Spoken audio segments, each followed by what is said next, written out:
Coming to you from the Oddball Podcast Studios in New York City. My name is Vin Forte, and you're listening to Oddball with Vin Forte. Go follow the show over on Twitter at Oddball Podcast. Follow me on Twitter at Mighty Vin. Follow me over on Instagram at VinForteNYC. If you like what you're hearing right now, go subscribe over on Apple, Spotify, Stitcher, wherever you get your podcast from. If you're listening to this, go subscribe on YouTube for the video element, the video portion of the show that we've been doing. I've been doing. I always say we. Like there's a whole team behind me. It's just me. So go follow me on YouTube, youtube.com/@Oddball Podcast. You see the clips on social media, get the full episodes over on YouTube, and there will be some video elements later on in the show. Now, I say every week, big show. And I always mean it, because I always got stuff planned. I like to be moderately presentable. And, there's a couple different iterations of this podcast if you've been listening for a while. There's ones where, I kind of do a big topic and do a couple smaller topics in a cool down segment. There's episodes where I do a whole sort of long form interview. There's ones where we sort of go off to the side onto something, a little off the beaten path, something in, the history of sports that's a little out there. We have one of those coming up in the next couple of weeks that I think you're really going to like. That's basketball, 90s basketball related. I'll say that. This is a little bit of a tease. But today, we got some cool down segments coming up, some fun stuff a little later. But for the most part, the majority of this episode, I kind of want to just focus on what happened earlier this week with this man, Mr. Steve Cohen, owner of my New York Mets, as you can tell by the hat there. You see that? Nice brand new All-Star Game hat. Nice mint colorway. Beautiful hat. Awful team this year. And whether you like the Mets or not, that's almost irrelevant, because what I want to really focus in on is just the type of situation that a guy like Steve Cohen finds himself in. Because remember, he bought the Mets after the Wilpons had them for years and years and years, got caught up in the Bernie Madoff scandal, never spent the money like they should have. We don't need to go into all the details, but if you know enough about baseball, you know that the Wilpons were bad news for New York City, bad news for the New York Mets. So now here comes Steve Cohen. People call him Uncle Steve. I don't like that. It's like when I've heard people call Jeff Bezos Uncle Jeff. It's like, it gives me the creeps. Don't ever do that. If I ever hear you call, especially Jeff Bezos, I know some people affectionately do it for Steve Cohen because, okay, he's got the money and, we haven't had an owner like this in a long time. But if you're doing that for Jeff Bezos, what are you doing? What are you doing with your life? Get a life at that point. But, Steve Cohen, the team's not doing so hot this year. They're 8 back from the wild card at the time of this recording. And they're stuck in this weird holding pattern where they're not even treading water. They're not even, just sort of keeping the ship afloat. And, okay, once we get hot, we can really turn it up and make up some ground. They're in a position where for the past, month and a half, 2 months, they'll win a game very convincingly. And you'll be like, okay, they're doing it. They're turning the corner. Vogelback is hitting again. Whatever he did when they sent him away for a bit, it's working. Lindor's doing great again. Nimmo, whoever you want to name on the team, when they're not hot, all of a sudden they'll get hot.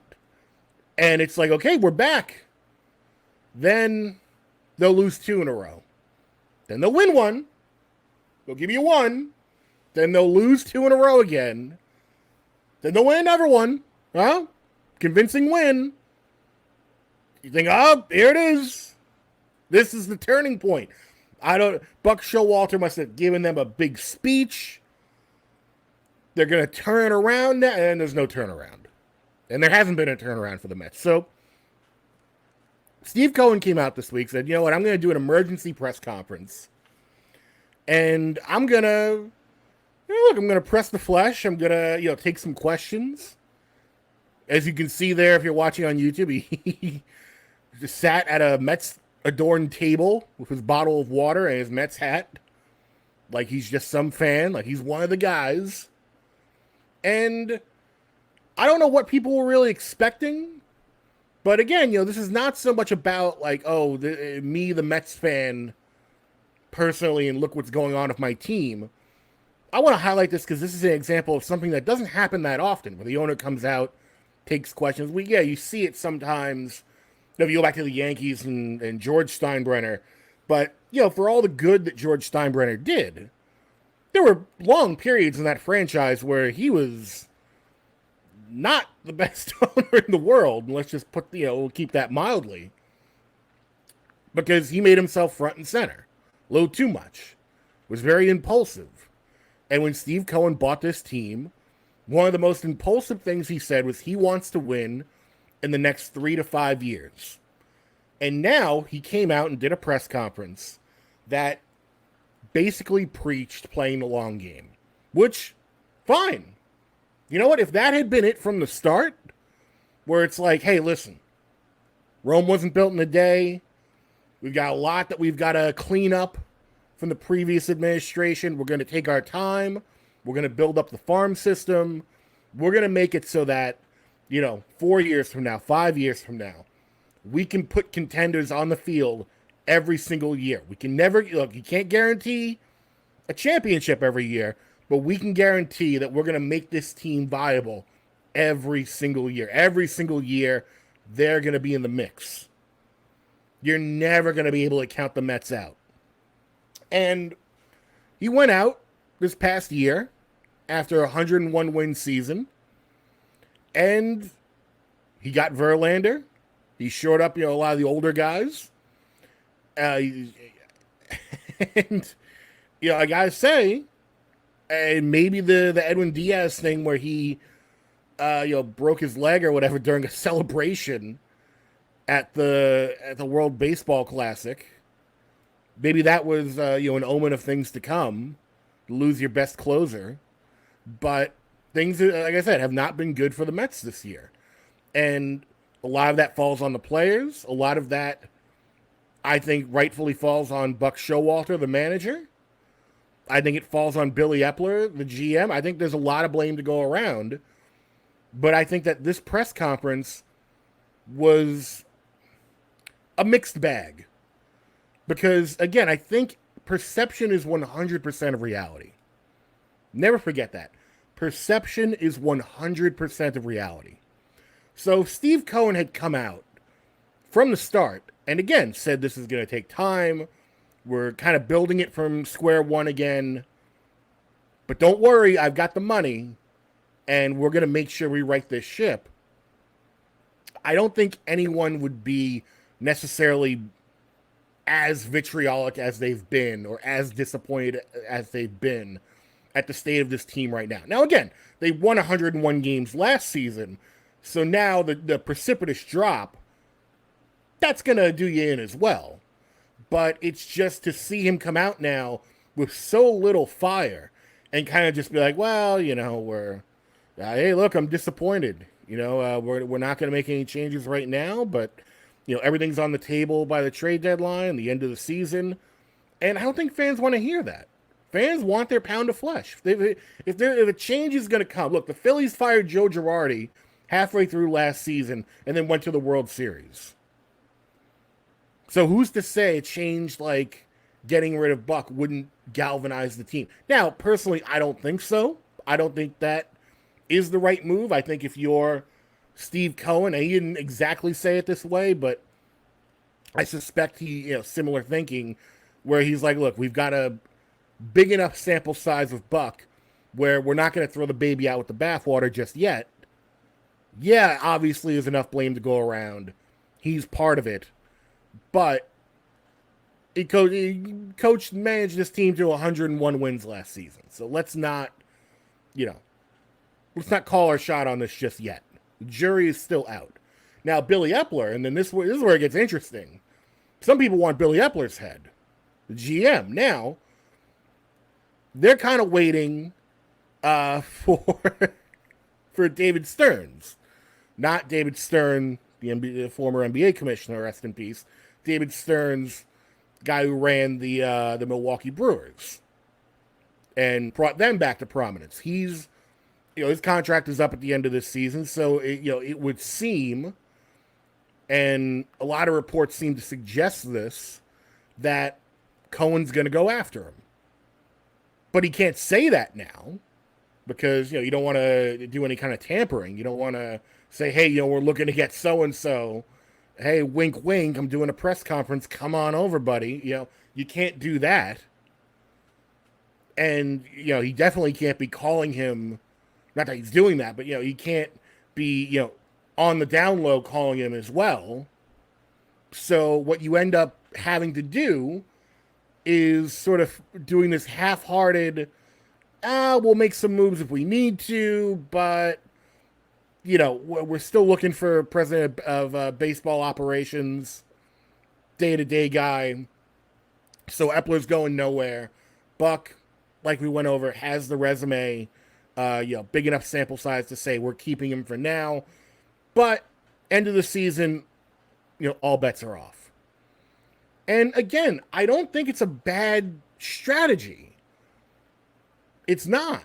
Because again, you want to be able to grow this, the farm team. You want to be able to grow, the team internally and who you bring in and give them the time that they deserve. Don't be impulsive. But at the same time, you already set up that you wanted to be impulsive by going after guys like Verlander. By putting older guys on this team. By having the highest payroll in, I think, all of sports right now. Certainly in baseball. Highest payroll, and look what you're getting for it.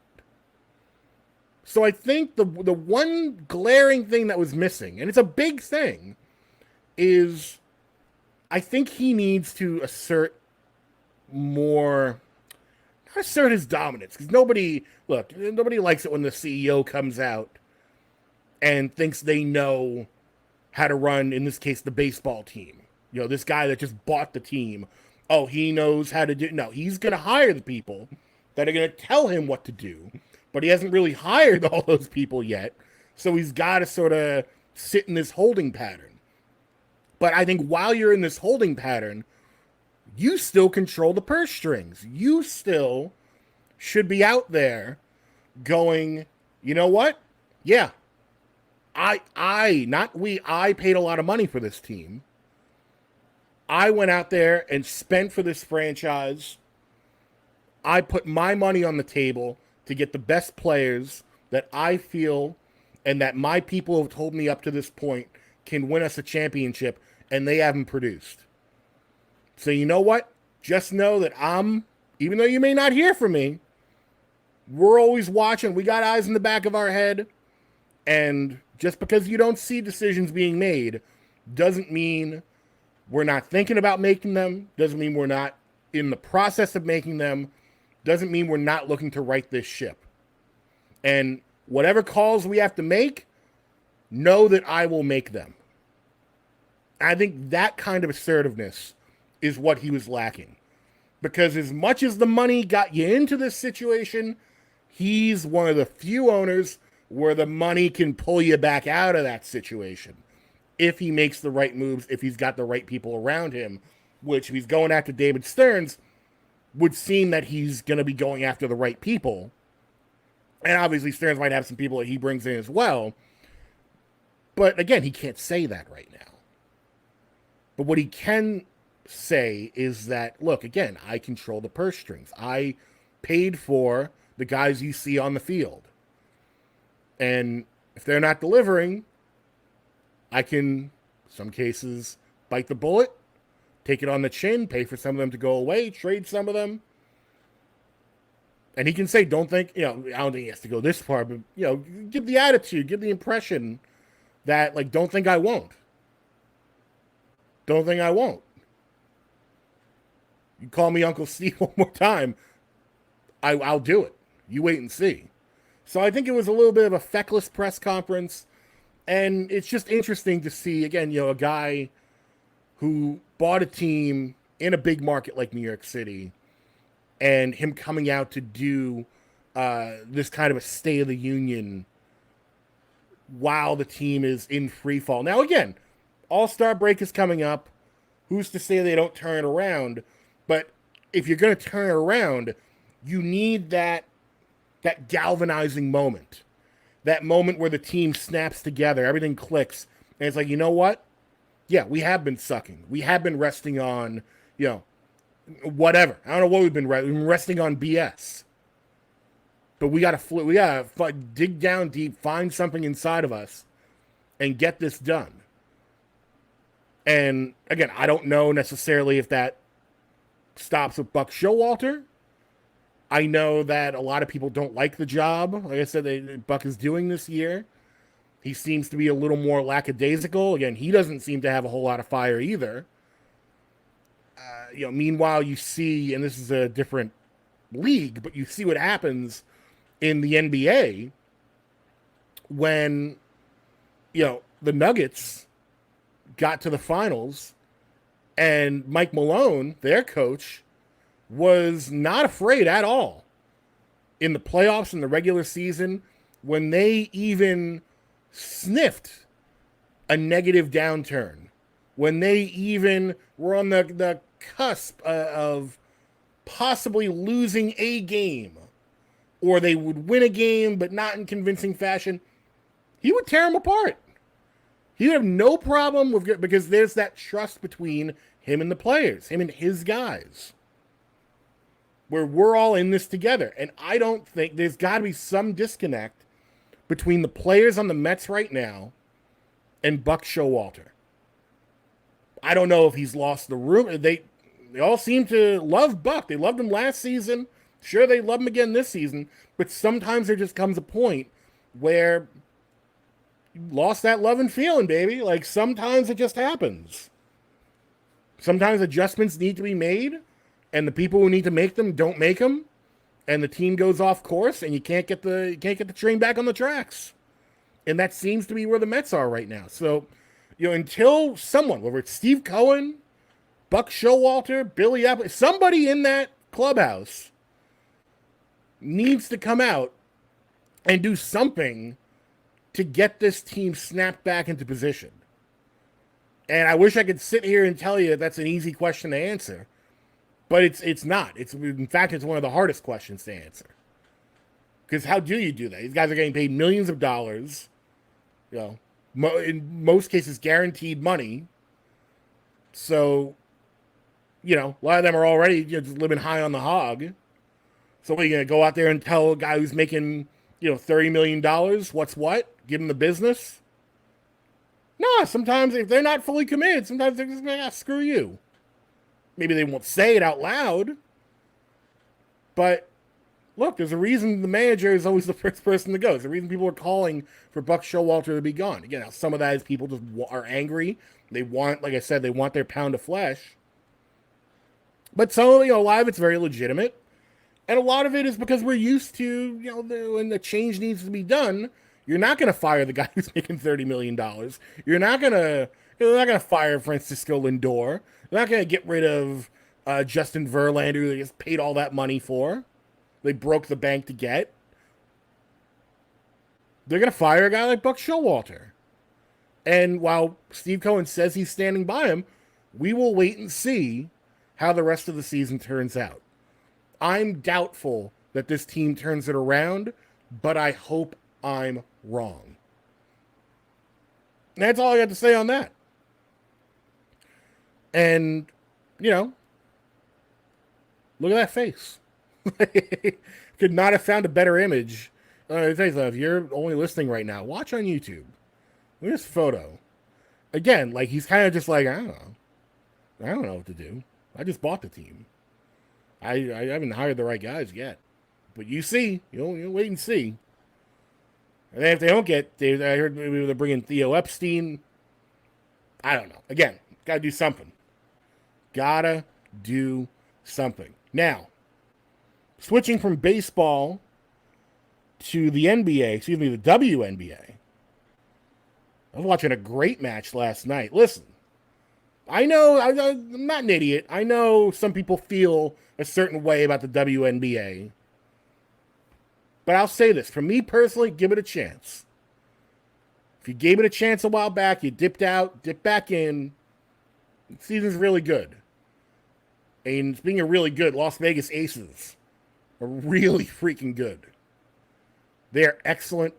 And my New York Liberty are excellent this year after not being excellent. That's putting it mildly for the past couple of years. They brought in Brianna Stewart this year, and they are rolling. So last night, was a big matchup on Prime with them at the Las Vegas Aces.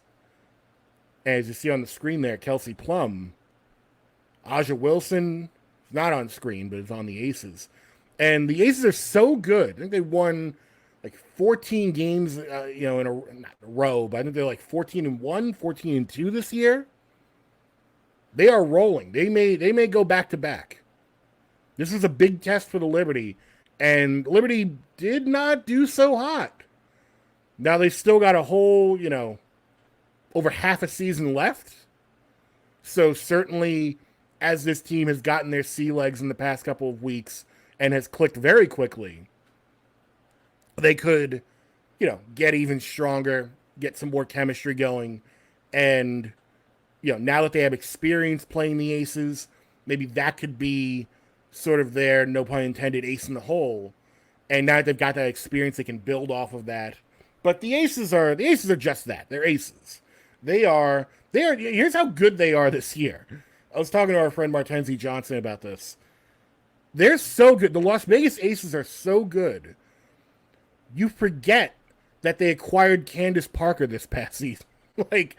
They've got, again, people like Aja Wilson and Kelsey Plum, but they've also got Candace Parker, and you almost forget that she's on the team because they're already stacked.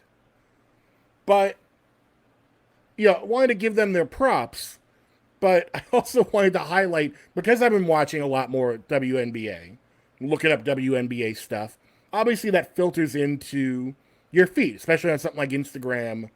You go to, not the search page, but the explore page or whatever, and it shows you related content to what you're looking at. So I'm looking up Las Vegas Aces, I'm looking up Liberty, and I come across this photo here of Kelsey Plum. Let's put that a little higher on the screen. And I gotta say,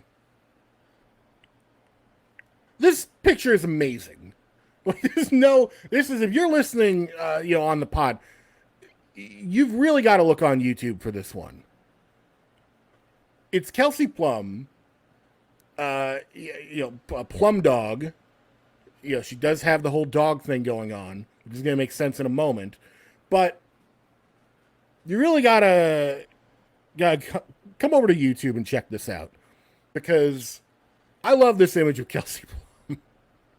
And my big question is, and maybe I'm just an idiot, maybe I haven't noticed this the whole time, but are all WNBA photo shoots, do they all go this hard? Are they all this intense? Because I'm all for it. This is, if you're only listening on the pod, not watching on YouTube, it's just a standard profile shot of Kelsey Plum, but there's fireworks going off. There's 1, 2, 3, 4, 5, 6, 7 different flamethrowers shooting fire all over. There's hoops, multiple hoops, one on the floor, it just fell off the rafters. There's a rabid dog projected behind her in the background. This is wild. If this were a trading card, I would buy this trading card in an instant. This is insane. Has WNBA been doing this the whole time? And I just haven't been paying attention. And also, can we get this going in the NBA too? Can we get this going in every sports? Can we get hockey teams doing this? Can we get, tennis players? Everyone. Ping pong tournaments, whatever you got. Bring out the fire. Bring out the pomp and circumstance. This is awesome. And again, it better be awesome, because the Las Vegas Aces are an awesome team who are probably going to go back to back, because they've got people like Kelsey Plum on the team who has that dog in them and has dogs projected behind them when they want to make an entrance and make a statement. Can we get more of this?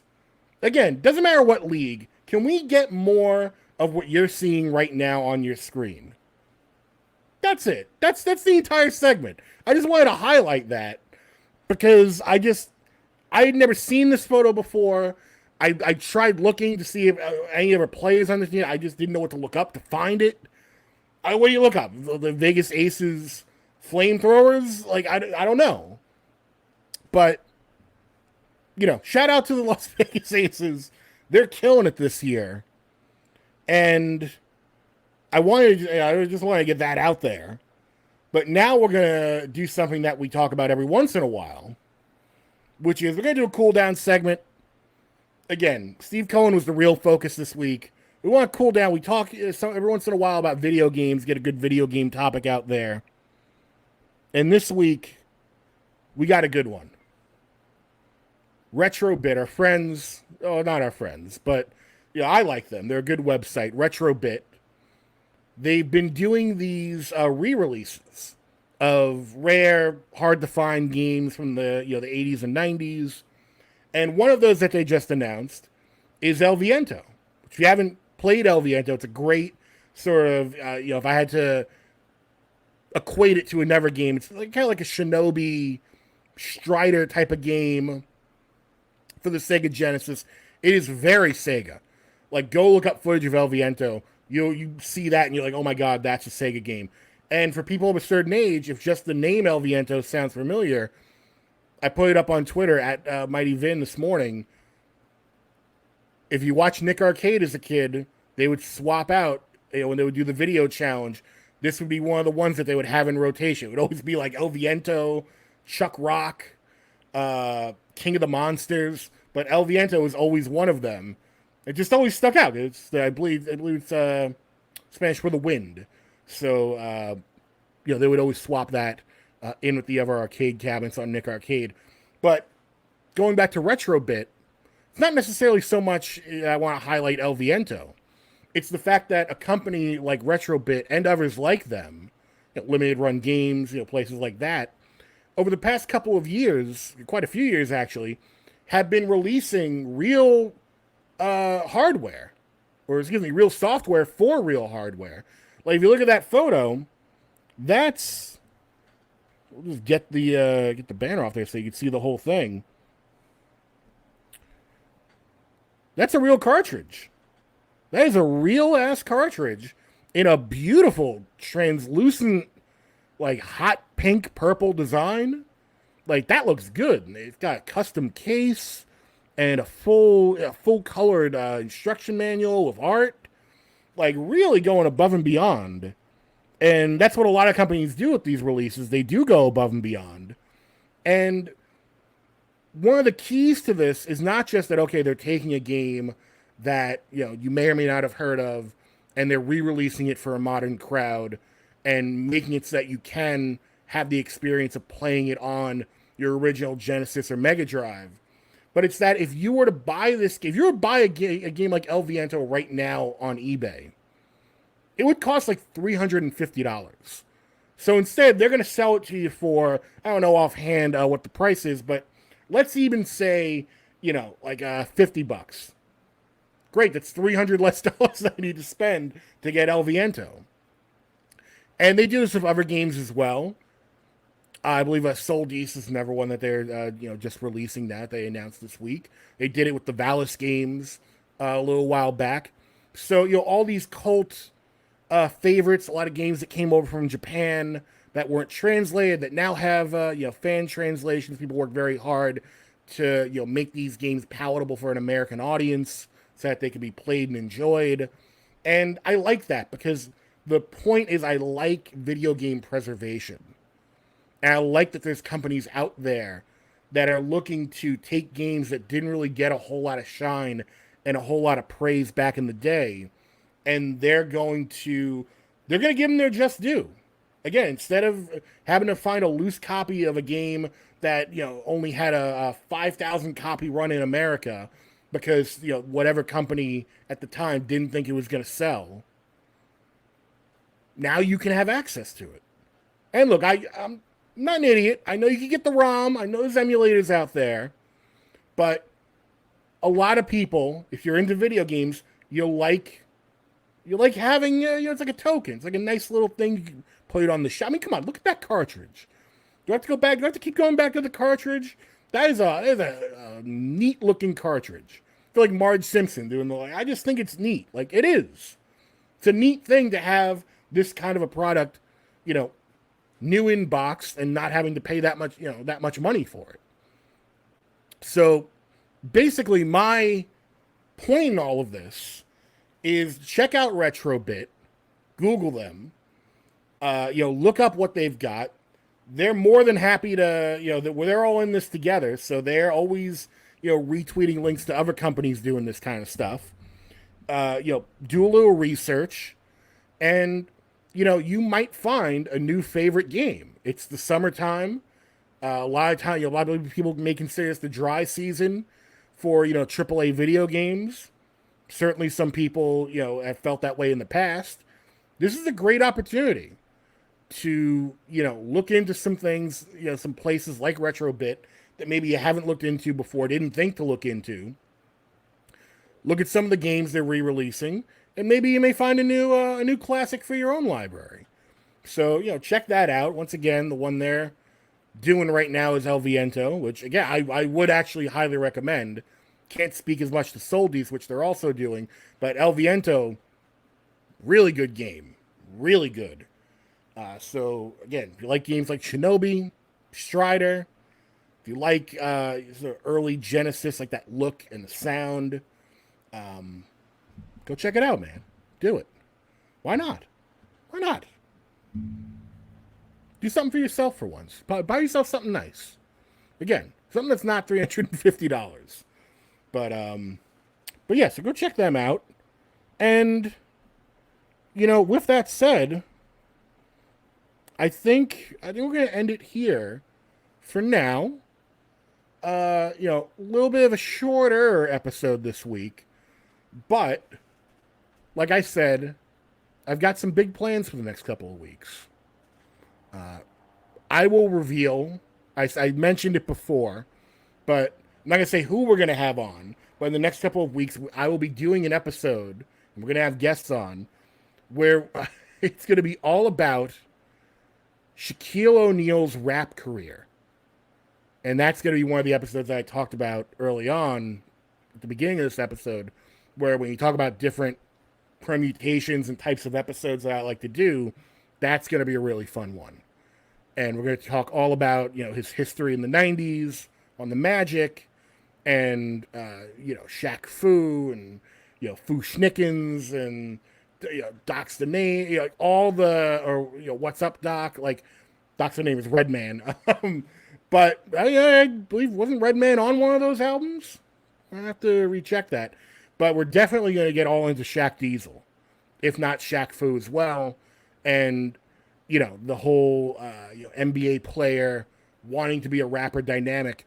And when you really think about it, Shaq, whether you like it or not, and you may not, but whether you like it or not, he may be the most successful player-turned-rapper of all time. Name someone else. Name someone else. I'll give you a week to name someone else. So that episode probably coming next week, if not the week after. That's going to be a lot of fun, so look out for that. And also more guests coming up. And that I'm not going to reveal, because that may have some special components to it. So, with all of that said, if you're listening, go subscribe on YouTube, youtube.com/@Oddball Podcast. If you're watching on YouTube, go subscribe to the pod feed on Apple, Spotify, Stitcher, wherever you get your podcasts from. You know where to get your podcasts from, because you're listening and or watching one right now. With all that said, time to get out of here. You know how we do it. I'll see you next time. Same place. You've been listening to Oddball, Vin Forte. My name is Vin Forte. Bye-bye.